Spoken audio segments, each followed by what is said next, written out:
The other day, I had an interesting conversation with my husband. It started off with a random question from me. He is used to these kind of questions from me by now. I had just seen a movie about angels. Actually, 2 movies about angels. Not unusual for this time of year, but it got me thinking about why we believe things and whether or not I believe in angels, and whether I did or did not, what was so attractive about the idea of angels. So I asked Rup, do you believe in angels? And this led us into a very interesting conversation about what are angels. Are they loved ones that have passed on looking over us? Are they completely different than that? Are they both?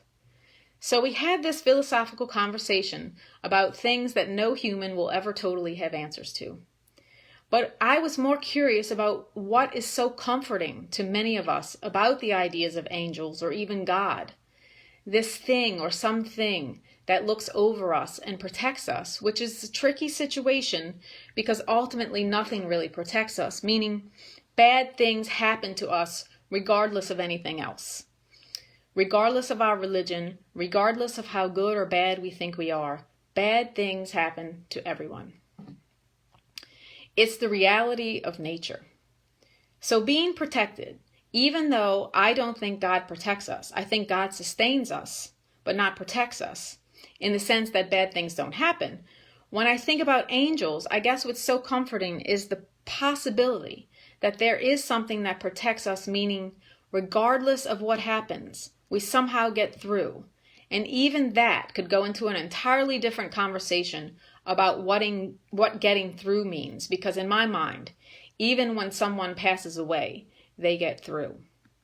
And as I wrote this today, I realized something.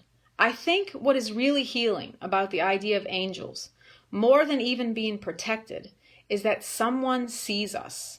Someone or something witnesses us and our pain and our struggles, and the joys too, of course. But someone sees us when we feel alone or not understood or like no one else can understand what our struggle is. And don't we all want to be witnessed and seen and to know that we are not alone? Anyway, there we were having this conversation about angels and God and what is God. And I asked Rup, do you feel like you have a relationship with Ram? Ram is one of the Hindu gods. We, Rup and I, often parallel Ram and Jesus. So my Jesus is his Ram.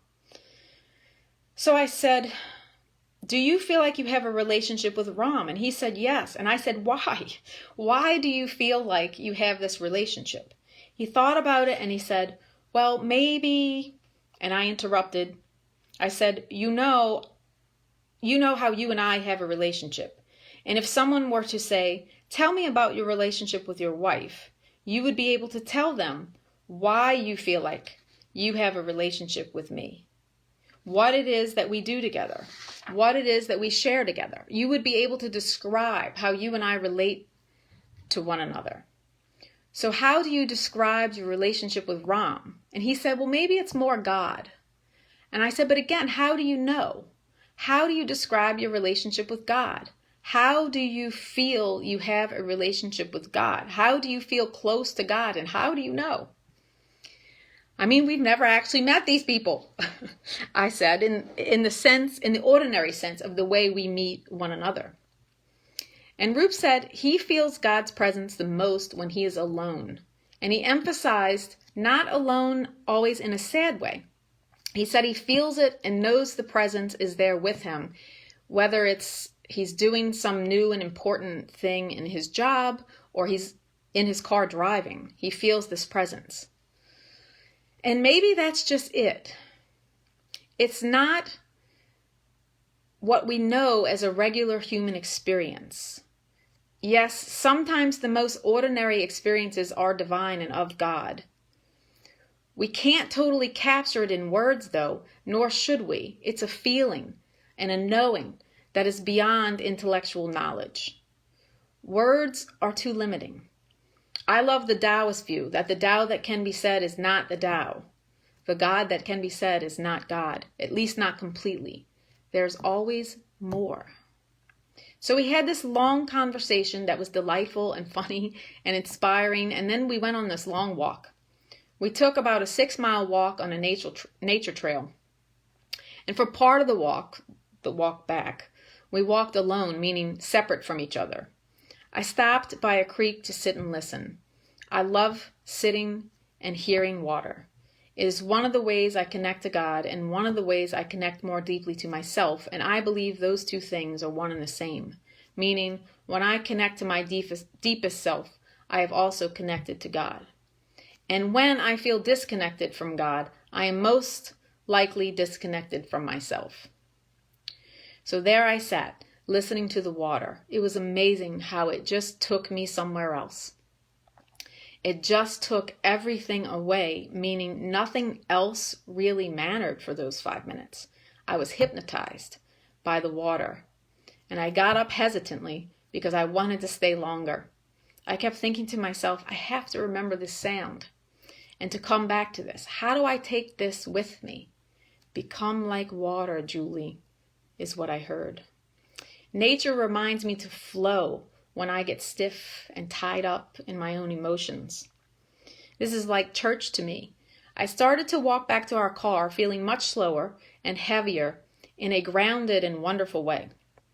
As people passed me going the opposite way, I overheard 2 noteworthy things. Within about 3 minutes' time. One woman was sharing with another woman that she recently visited a psychiatrist. That is all I heard. I was walking. And the next thing I heard was coming through a phone being held by a man as he and the woman he was walking with listened to a podcast or something. And I heard the host say, "It's existential." And again, that's all I heard. I was walking. Both of these things were in some way indicative of people trying to find something to hold on to, something to give them relief, something to help them make sense of what is going on, whether within them individually or what we see going on in the world, or both. And I thought, wow, how interesting. I just finished having this conversation with Roop about God and angels and how I have gone through times when I felt deeply connected and times when I haven't, and that I was feeling disconnected lately, even though I know it's not possible to be really disconnected. But it certainly can feel that way, and when it feels that way, it's hard. It's also part of the journey. It's hard when you feel lost and you don't realize you're disconnected from yourself. You just feel lost and lonely. Or when you're searching for something to just soothe you. And I was explaining to him that the last couple of weeks I was struggling to feel connected, which might be a reflection of feeling disconnected during this time in our world too, where we can't socialize and connect the way we usually do. But I was feeling disconnected from the more than this, my own true self, my nature, my dreaminess. And I was reminded of how important it is for me to do things that connect me to the more of me. Not just the things I have to do today, not just the human, but the divine me. And I hesitate to say it that way because I don't want to marginalize the human part. Because I think they are one and the same, but our human part forgets. We are conditioned to live a certain way in this world. We are conditioned to believe that certain things say something about us, our value, like money, work, or what job title we have, or whether or not we're married or have kids. And so we get caught up in those definitions of what supposedly makes us successful. And unfortunately, we are taught that that is what also creates happiness. So we get caught up in following these programs, and in the process we lose track. At least I know I do. I lose track of my true self, the part of me or parts of me that don't buy into all of that all of the time. Now don't get me wrong. I live here on earth. I need to eat. I want to do work that is fulfilling to me and enjoy fulfilling relationships. I'm not saying we can disown that or that we should disown that. It is a reality, and we find fulfillment in those things. We also learn more about ourselves and each other through all of those things. They enrich our lives. But I think the problem is that we have disowned these other parts of us that are so much more. These other parts of us that are begging for our attention. These other parts of us that are dying, sometimes literally, to show us who we really are. These other parts of us that are extraordinarily present and healing if we allow it. These other parts of us that know there is way more than what we see day in and day out if we look closer or maybe further. These other parts of us that make us whole.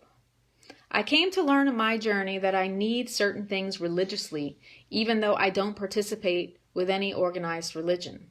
I need time to write, to read, to rest, to sit by water, to take a long walk, to ask my husband random questions, and sometimes silence, sometimes music. I need to be more dreamy and relaxed, even when I work, or even when the world is a really hard place to understand. These things give me life. When I left organized religion, I left the set time to go to church, and now I have to make my church in the world. In regular everyday life, I have to prioritize my religion, my ways of connecting more deeply to myself, which helps me feel more connected to God. Okay, so I'm going to stop here today because seriously, how long can this video go on? And all of these are such giant topics that I'll say more about next time. But my goal here is to inspire spirituality, a deeper connection to self, God, and ultimately to each other. What would be lovely is if we felt free to have our own spirituality and our own way of being, to experience and express God and ourselves in our own personal way and not be told that that way doesn't qualify. This is what I hope to inspire. Okay, now I'm really going to